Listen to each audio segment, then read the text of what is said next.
DSC, APPSC అంశాలపై YCP అధినేత YS Jagan కీలక వ్యాఖ్యలు చేశారు. డిఎస్సి లీకేజ్ అక్రమాలపై ఆధారాలు ఉన్నాయని ఆరోపించారు. డిఎస్సిలో ప్రశ్నల తయారీ, పరీక్ష నిర్వహణ బాధ్యతలను ఒకే అధికారికి ఇవ్వడంపై జగన్ అనేక ప్రశ్నలు లేవనెత్తారు. ఇది లీకేజీకి అవకాశం కల్పించిందని కూడా ఆరోపించారు. ఇక డిఎస్సిలో ఫస్ట్ ర్యాంక్ సాధించిన నవీన్కు ఉద్యోగం ఎందుకు ఇవ్వలేదని ప్రశ్నించారు. మెరిట్ లిస్ట్ మార్చారని కూడా ఆరోపణలు చేశారు. ఇక డిఎస్సి వ్యవహారంపై సిబిఐ విచారణ జరపాలని జగన్ డిమాండ్ చేశారు. ఏపీపీఎస్సీ అంశాలపై కూడా ఆధారాలు బయట పెడతానని తెలిపారు. ఇక ఈ అంశాలపై అసెంబ్లీలో చర్చకు ప్రభుత్వం ఎందుకు ముందుకు రావడం లేదని ప్రశ్నించారు.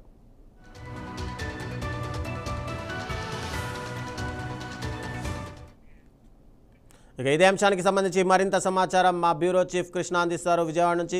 కృష్ణ, చెప్పండి, ఏకంగా జగన్మోహన్ రెడ్డి ఎప్పుడైతే అసెంబ్లీ కానీ మండలి సమావేశాలు జరుగుతాయో అదే సమయంలో ప్రెస్ మీట్ పెట్టి ప్రజలకు అసలు ఏం చెప్పాలనుకుంటున్నారో ఆ విషయాన్ని బహిర్గతం చేస్తాను అని గతంలోనూ చెప్పారు.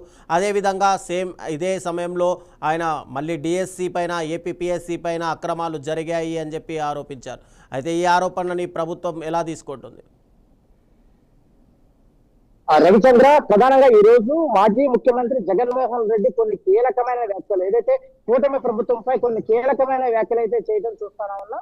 కానీ ప్రధానంగా ఏదైతే మొదటి నుంచి కూడా ఈ రాష్ట్ర ప్రభుత్వం అధికారంలోకి వచ్చిన తర్వాత మొట్టమొదటిసారిగా ఏదైతే రిక్రూట్మెంట్ ఉన్న ప్రక్రియనే ప్రారంభించినటువంటి డిఎస్సీలు ఏదైతే ఉందో, ఈ డిఎస్సీలో జరిగినటువంటి ఏదైతే 16,000 పోస్టులకు సంబంధించి ఒక కీలకమైనటువంటి ఒక అంశాన్ని అయితే మొదటి నుంచి కూడా వైఎస్ఆర్సీపీ లేవనెత్తుంది. దాంట్లో దాదాపుగా 376 పోస్టులకు సంబంధించి స్పోర్ట్స్ కోటాకి సంబంధించి ప్రధానంగా అవినీతి అక్రమాలు జరిగాయంటూ కూడా దానిపైన అయితే మొదటి నుంచి కూడా వైఎస్ఆర్సీపీ ఆరోపణలు చేయడంతో పాటు కొన్ని సాక్ష్యాలను కూడా ప్రజల నుంచి ఉంచే ప్రయత్నం అయితే మొదటి నుంచి వైఎస్ఆర్సీపీ చేస్తుంది. అదేవిధంగా రాష్ట్ర వ్యాప్తంగా ఉద్యమాలతో పాటు అనేక చోట్ల కూడా ధర్నాలు కూడా నిర్వహించిన పరిస్థితి అయితే మనం చూస్తానన్నా.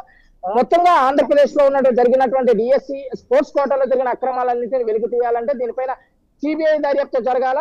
దానికి సంబంధించినటువంటి ఏదైతే విద్యాశాఖ మంత్రిగా ఉన్నటువంటి లోకేష్ రాజీనామా చేయాలంటూ కూడా ప్రధానమైనటువంటి ఈ యొక్క ఆ నేపథ్యంలోనే ఈ మొత్తం ఎపిసోడ్ మొత్తం కూడా నడుస్తున్నట్టు చూస్తాను. ఆ నేపథ్యంలోనే జగన్మోహన్ రెడ్డి ఈ రోజు పత్రికే ముఖంగా కూడా కొన్ని వ్యాఖ్యలు అయితే చేయటం చూస్తా ఉన్నాం. ఏదైతే ప్రత్యర్థి జట్టు లేకుండానే, బౌలింగ్ లేకుండానే తండ్రి కొడుకు ఇద్దరు కలిపి బ్యాటింగ్ చేశాక మేము అద్భుతమైన బ్యాటింగ్ చేశామని చెప్పుకోవడం చూస్తుంటే అసలు తండ్రి కొడుకుల యొక్క మైండ్ లో చిప్ ఉందా లేదా, అసలు చిప్పు ఉన్న దొబ్బిందా అన్నట్టు వ్యాఖ్యలు, అది చాలా ఘాటైన వ్యాఖ్యలు జగన్మోహన్ రెడ్డి చేయటం అనేది చూస్తా ఉన్నాం.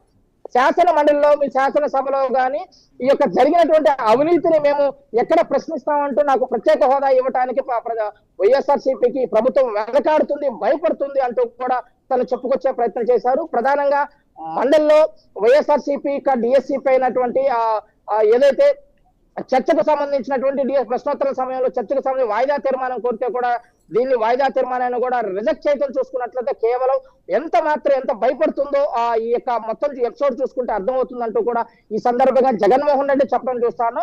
మొదటి నుంచి డిఎస్సీలో జరిగినటువంటి స్పోర్ట్స్ కోటాలో అవినీతి జరిగింది, దీనిపైన సిబిఐ ఎంక్వైరీ చేయడానికి ఎందుకు దాటవేత ధోరణి చేస్తున్నారు, అసలు జరిగిందని సాక్షాత్తు అక్కడ ఏదైతే డిఎస్సికి సంబంధించినటువంటి వాయిస్ రికార్డులు కానీ, వీడియో రికార్డులు కానీ, ఆ ఉద్యోగాల మధ్యలో కానీ, బ్రోకర్ల మధ్యలో జరిగిన సంభాషణలు కూడా అన్ని ఆడియో రికార్డులు బయటకు వచ్చాయని చెప్పి సాక్షాత్తు లోకేష్ బాబు ఒప్పుకున్నారు. కానీ దానిపైన ఎందుకు సిబిఐ ఎంక్వైరీ చేయడానికి భయపడుతున్నారు అని కూడా అడగటం చూస్తాను. కానీ తండ్రి కొడుకులు మాత్రం స్పోర్ట్స్ కోటా విషయంలో మాత్రం ఒక జీవో తీసుకురావడం, అంటే ఈ నోటిఫికేషన్ తీసుకొచ్చే ముందు జీవో నెంబర్ 4 తీసుకొని వచ్చారు. అదేవిధంగా జీవో నెంబర్ 47 తీసుకొని వచ్చారు.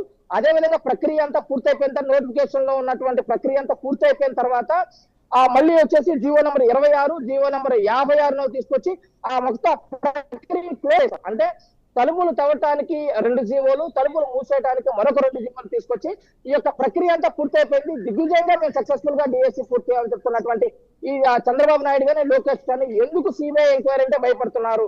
నిజాలన్నీ కూడా నేను నిత్యం కూడా ప్రజల ముందు ఉంచే ప్రయత్నం చేస్తున్నాము. నేను చెప్పేవన్నీ కూడా నిజాలే, ఇవన్నీ కూడా నిజాలన్నీ నిగ్గు తేలాలంటే సిబిఐ ఎంక్వైరీ చేస్తే ఏదైతే కేంద్రంలో జరిగినటువంటి లీకేజ్, ఏదైతే నీట్ లీకేజ్ లో కేంద్ర మంత్రి ఏ విధంగా రాజీనామా చేశారో ఇదే పరిస్థితిలో ఉన్నటువంటి కూటమిలో భాగమైనటువంటి ఈ తెలుగుదేశం పార్టీలో కూడా మంత్రిగా ఉన్నటువంటి లోకేష్ కూడా రాజీనామా చేయాల్సిన పరిస్థితి వస్తుంది. అందుకనే కొడుకుని కాపాడుకోవడానికి తండ్రి నానా పాటలు పడుతున్నాడు అంటూ కూడా జగన్మోహన్ రెడ్డి కొన్ని వ్యంగ్యాస్త్రాలు అయితే ఇటీవల చూస్తా ఉన్నాం.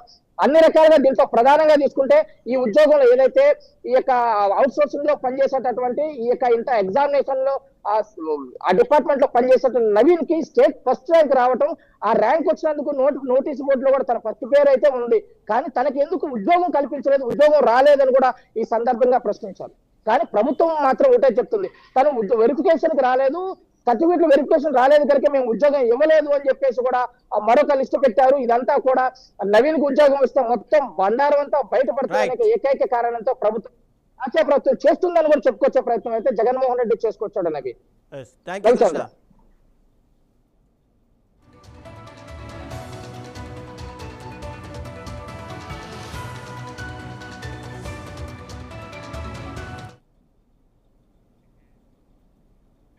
కడప జిల్లా పులివెందుల నియోజకవర్గ